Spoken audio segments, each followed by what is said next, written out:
নবীজি কিরকম মানুষ ছিলেন আপনারা অনেকে জানেন। অনেকে মনে করে যে নবীজি খুব কঠোর মানুষ ছিলেন। না, নবীজি হযরত মুহাম্মদ সাল্লাল্লাহু আলাইহি ওয়াসাল্লাম তিনি ছিলেন পয়গম্বর, মানুষের প্রতি অত্যন্ত দরদি।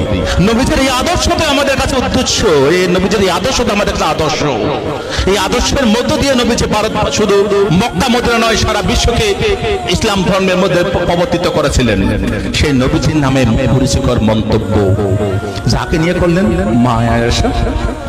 তিনি ছিলেন তৎকালীন সর্বশ্রেষ্ঠ গুণী ভদ্র মহিলা।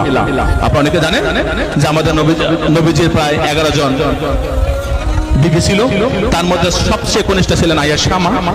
এই আয়েশা ছিলেন সবচেয়ে জ্ঞানী এবং গুরুগম্ভীর ভদ্র মহিলা, যিনি পবিত্র আল কোরআন নবীজির পরে এই ভারত মক্কা মদিনার মধ্যে তিনি আল হাদিসকে তিনি রপ্ত করেছিলেন এবং সেগুলো প্রচার করার দায়িত্ব নিয়েছিলেন সেই মা আয়েশা।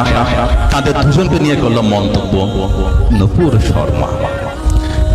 ভাবনাটা হচ্ছে একটাই, ওরা জানে যে মুসলমানদেরকে যদি কোনোভাবে আঘাত করা হয়, যখন সিএ হলো আমরা আন্দোলন করলাম, এনআরসি হলো আমরা আন্দোলন করলাম, তার প্রতিবাদে বিভিন্ন সময় যখন বুলডোজার চালালো আমরা তবু শান্তিপ্রিয় আন্দোলন করলাম, তখন তারা দিলটা মারলো একদম নবীজির গায়ে, যাতে পুরো মুসলিম জনতা যেন কেঁপে ওঠে। কেঁপে ওঠে কি করবে? তাদের একটাই লক্ষ্য, হিন্দুদের থেকে মুসলিমদের আলাদা করা, হিন্দু ভাইদের থেকে মুসলিমদের সম্পর্কে একটা বিরূপ প্রতিক্রিয়া সৃষ্টি করা, বিরূপ মনোভাব তৈরি করা, যাতে হিন্দু মুসলিমের মধ্যে একটা বিভাজন রেখা তৈরি হয়। কিন্তু এই বাংলায় দেখাতে পারে, এখানে কোনো বিভাজনের রেখা হতে পারে না। এই বাংলা সম্প্রীতির বাংলা, এই বাংলা হিন্দু মুসলিম বৌদ্ধ খ্রিস্টান জৈন শিখ সকল ধর্মের আদর্শের বাংলা। এই বাংলায় আমরা কোনোদিন এইরকম বিবাদ মানবো না, মানতে পারি না। আমরা সবাই